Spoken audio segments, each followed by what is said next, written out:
Okay, Martes, October 24, 2023, Dark and Light Side episode 40. Tignan natin dito kung saan ba galing ang kamalasan nyo ngayong Martes. Diba?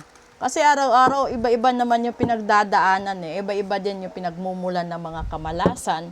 At sana kung hindi kayo nawindang, diba? Tignan natin kung saan din sana ang kabutihan na nakuha ninyo kung hindi kayo naging marupok.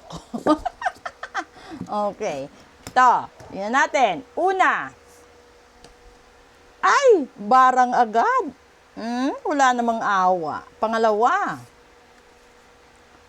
ay, 8 of coins. Pangatlo,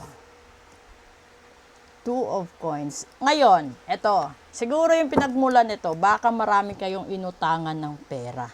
Kaya hindi kayo nagbayad, pinabarang na lang kayo. Malamang, itong perang ito ay nanggaling sa katrabaho nyo, no? Kung kanino man kayo nag-loan ng pera, kaya kayo nagkaroon ng short sa pera. At ito yung nagiging dahilan. Binarang na lang kayo ng mga taong inutangan nyo kasi hindi kayo nagbayad, Diyos ko. Tingnan natin, ano bang mangyayari kung hindi ka nangutang ng pera? Ito, 9 of Wands. Pangalawa, the Moon. And pangatlo, Judgment, lagot. O, diba? So, dito, sinabi na kung marunong ka sanang mag-intay sa tamang panahon at pagkakataon, no, na kahit maraming pagsubok, kahit maraming nakikialam sa buhay mo, darating at darating ang panahon at pagkakataon na masusolusyonan mo ang suliranin mo sa problema, sa pera, sa pag-ibig, sa kalusugan, at sa kung ano pa mang problema na meron ka.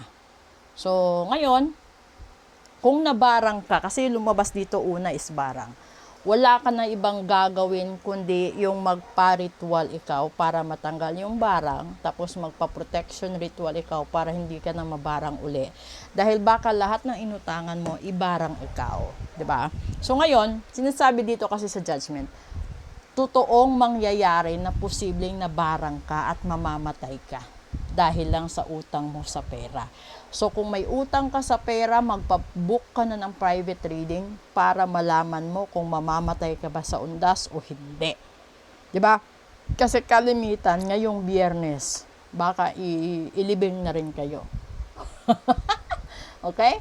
So, hindi ko na pahahabain pa yung explanation ko dito. Bagkos, alam nyo na kung saan kayo nagka-problema. So, kung ano man yung meron kayong problema sa kasalukuyan, lalong-lalo na sa araw na ito ng Martes, wag nyo na sayangin ang panahon at pagkakataon. Aksyonan nyo na agad-agad. Okay? Kasi lumabas dito judgment. Nag-umpisa kayo dito sa barang. So, delikado. So, ibig sabihin kapag binarang kayo, talagang matutupad, mamamatay. Okay? So, maraming salamat po. Good afternoon.